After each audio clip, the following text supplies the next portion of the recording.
આપણે ઓક્ટોબરમાં શરૂ કરીએ તો આપણે નવેમ્બર અંત સુધીમાં પૂરું કરી શકીએ. પણ મારી જે સમજ છે, કારણ કે અત્યારે તમે બધા ઉત્સાહમાં છો, કારણ કે તમને ગ્રાઉન્ડ પર દોડવાનું શરૂ નથી થયું. દોડો ત્યારે તમે જ પછી પ્રશ્ન લઈને આવતા હો છો. ગયા વખતે આપણે જ્યારે લોકરક્ષકની ભરતી કરી ત્યારે આપણે એવું રાખ્યું હતું કે સવારે 7 વાગે આપણે ટેસ્ટ શરૂ કરીશું, જેથી કરીને અજવાળામાં વિડીયો બરાબર આવે અને કોઈ પ્રશ્ન, કોઈને કોઈ રજૂઆત હોય તો એ ચેક કરીને આપણે ઉમેદવારને બતાવી શકીએ. અમે પણ એની એક્ઝામિન કરી શકીએ.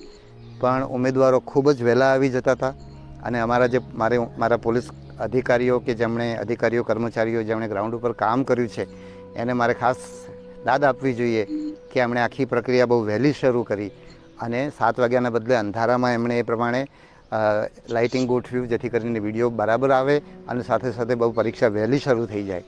અને મોટાભાગના કેન્દ્રો પર 8:30 વાગ્યાની આજુબાજુ પરીક્ષા પૂરી થતી હતી. છતાં પણ ઉમેદવારોની અમારી પાસે રજૂઆત આવતી હતી કે અમને મોડું દોડવું પડ્યું, અમને તડકો થઈ ગયો. અને તમારી જાણ માટે આપણે એ જ્યારે પરીક્ષા લઈ રહ્યા હતા એ 3 ડિસેમ્બરથી 29 જાન્યુઆરીની વચ્ચે આપણે પરીક્ષા લઈ રહ્યા હતા. ગુજરાતમાં 25 ડિસેમ્બરની આજુબાજુ શિયાળો શરૂ થાય છે, એટલે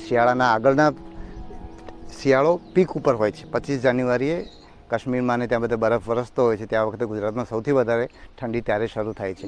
એના આગળનો ભાગ અને ફેબ્રુઆરીમાં ગરમી શરૂ થાય એટલે ટૂંકમાં 25 ડિસેમ્બરની આગળ 1 મહિનો અને પાછળ 1 મહિનો એ પ્રકારે પરીક્ષા ગોઠવી હતી. એવી ઠંડીની સિઝનમાં પરીક્ષા ગોઠવી હતી. છતાં પણ અમારી પાસે એવી રજૂઆત આવતી હતી. એટલે મે મહિનામાં શરૂ કરીએ કે ઓક્ટોબરની ગરમીમાં શરૂ કરીએ. બીજો એક પ્રશ્ન એવો રહેતો હોય છે કે ગઈ વખતે આપણે જ્યારે પરીક્ષા લીધી ત્યારે લગભગ 3-4 એવી ઘટનાઓ બનેલી.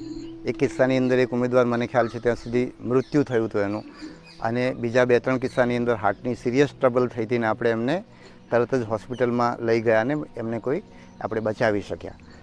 હવે એ ઉમેદવારો પૂરતી તૈયારી કર્યા વિના આવ્યા હતા એવો મને ખ્યાલ છે. ખાસ એક કિસ્સામાં તો મને બરાબર યાદ છે કે એણે આ પહેલાં ક્યારેય દોડ્યા જ નહોતા અને એક સાથે ગ્રાઉન્ડ પર સીધા દોડવા આવી ગયા અને એને હાર્ટની કોઈ મુશ્કેલી હશે ને એના કારણે પ્રશ્ન થયો.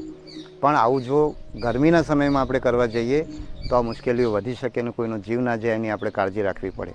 બીજું, ગરમીનો સમય હોય ત્યારે પછી તમને સવારે 8 વાગે અને સવારના 6 વાગ્યાની વચ્ચે ગરમીનો ઘણો મોટો ફરક પડતો હોય છે અને એના કારણે જેમ બેચ મોડી થાય એમ ફેલ્યોર થવાની શક્યતા વધારે રહેતી હોય છે. એટલે સવારના 8:30 સુધી પરીક્ષા પૂરી કરી શકીએ અને ગરમીથી ઓછામાં ઓછી ગરમીમાં પૂરી કરી શકીએ એ રીતે આપણે આયોજન કરવા માગીએ છીએ. એટલે કાં તો આપણે ઓક્ટોબરમાં કરીશું જો ત્યારે ગરમી ઓછી હશે તો, નહીંતર આપણે દિવાળી 1 નવેમ્બરે છે એટલે 15 નવેમ્બરે આપણે આ પરીક્ષા શરૂ કરીશું. અને આપણે કેટલી અરજી આવે છે એના આધારે આપણને ખબર પડશે કે કેટલો સમય આપણે આ પરીક્ષા લેવામાં થશે. ગયા વખતે 3 ડિસેમ્બરથી 29 જાન્યુઆરી એટલે લગભગ 2 મહિના જેટલો સમય હતો. આ વખતે આપણે જે સંમતિપત્રકની પ્રથા શરૂ કરી છે એટલે આપણે જો સંમતિપત્રક એડવાન્સમાં માગશું તો કદાચ આ સંખ્યા ઘટશે તો આપણે નવેમ્બરની 15 તારીખથી ડિસેમ્બરના અંત સુધીમાં આપણે એમની તમારી શારીરિક કસોટી પૂરી કરી શકીશું એવું મને લાગે છે. જો સંમતિપત્રકના માધ્યમથી આપણે કરીએ તો આપણને કદાચ 15 દિવસ આપણે એમાં બચાવી શકશું. એટલે ડિસેમ્બર અંતની અંદર આપણે જ્યારે શારીરિક કસોટી પૂર્ણ થઈ જાય તો જાન્યુઆરી અંતની અંદર આપણે PSI અને લોકરક્ષક જાન્યુઆરી અંત એટલે ટૂંકમાં જાન્યુઆરી એન્ડથી માંડીને જાન્યુઆરી 30 તારીખથી માંડીને 15મી માર્ચે જ્યારે 10મા-12માની બોર્ડની પરીક્ષા શરૂ થાય એ પહેલાં આપણે PSI અને લોકરક્ષક બંનેની પરીક્ષા આપણે લેખિત પરીક્ષા લઈ શકશું એવું